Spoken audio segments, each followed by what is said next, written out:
Friends, કેમ છો? તમને બધાને મારા જય અંબે. આજે આપણે બનાવીશું આલુ પરોઠા, જે ભરવાની ઝંઝટ વગર કરવાના છે. તો આ બટાકા બાફી અને મેં મેશ કરી લીધા છે. હવે એમાં મસાલા તૈયાર કરીશું. તો હું અલગ મેથડથી કરીશ. તો આપણે એની માટે પહેલાં વઘાર કરીશું. તો આપણે હવે અંદર મસાલામાં તેલ એડ કરવાનું.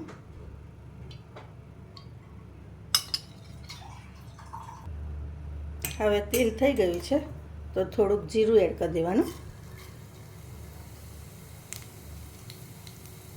જોડે આ વલિયારી છે થોડીક, એ આપણે એડ કરી દઈશું.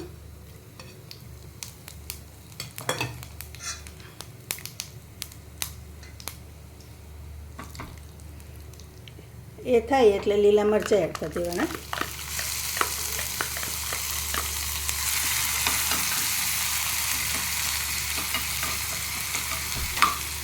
આ ડુંગળી છે એ આપણે એડ કરી દઈશું.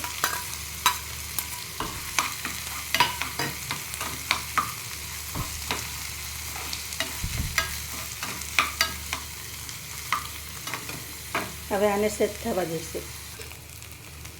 હવે આમાં આદું અને ધાણા પણ એડ કરી દેવાના.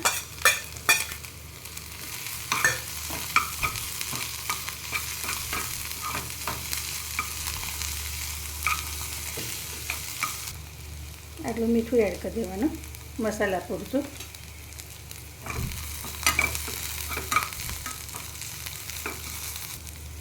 હવે આ તજ લવિંગ મરીનો પાવડર છે એ થોડોક એડ કરી દેવાનું. આ તીખું મરચું છે એ એડ કરી દઈશું. ધાણા જીરું એડ કરી દેવાનું અને થોડીક હળદર. હવે આ બધું મિક્સ કરી દઈશું.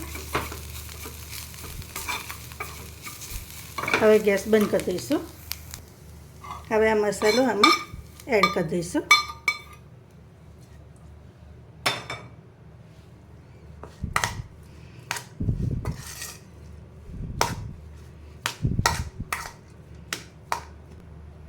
હવે ફ્રેન્ડ્સ, આમાં ઘઉંનો લોટ સમાય એટલો જ એડ કરીશું. તો અત્યારે હું આવી રીતે 3 ચમચા એડ કરું છું.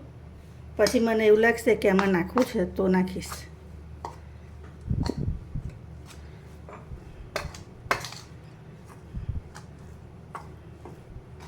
હવે હું એમાં મીઠું પહેલાં એડ કરી દઈશ, પછી બીજું હાથથી મિક્સ કરીશ.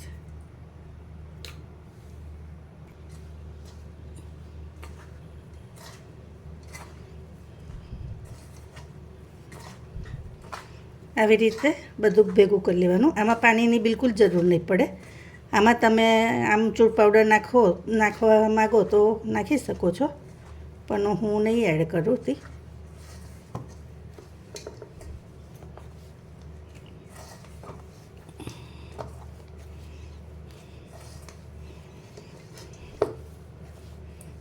બટાકાના માવાથી જ લોટ બંધાઈ જશે. તો ફ્રેન્ડ્સ, આપણે આ રીતનો લોટ બાંધી દેવાનો. હવે આને ઢાંકીને 10 મિનિટ રહેવા દઈશું.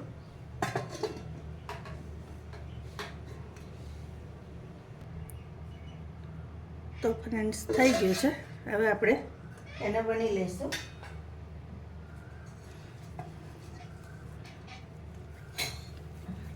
તો આવી રીતે આપણે લુવો લઈ લેવાનું.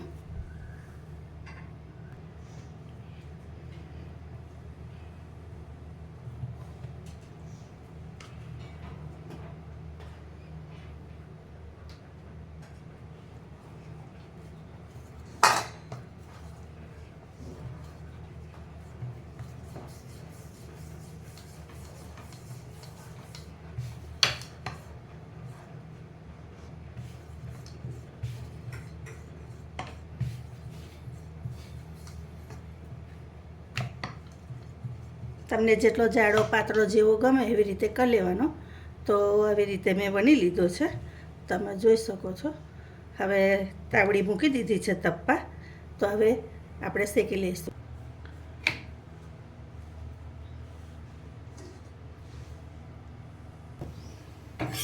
હવે આને ફેરવી દેવાનું. હવે આની ઉપર તમારે બટર એડ કરવું હોય, બટર ઘી તમે કરી શકો. હું તેલ એડ કરું છું.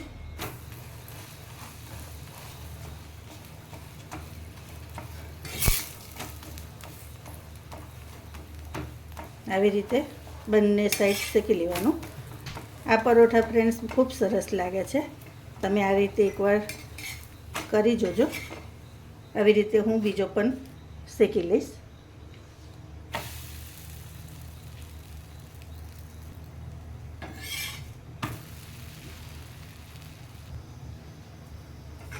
મેં તો એલું ઉપર એડ કરી દીધું છે.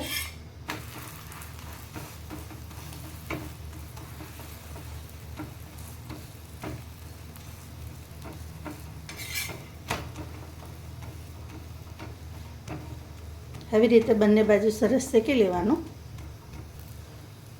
તો ફ્રેન્ડ્સ, તમને મારી રેસીપી કેવી લાગે છે જરૂરથી કહેજો. લાઈક શેર સબસ્ક્રાઈબ કરજો. Thank you.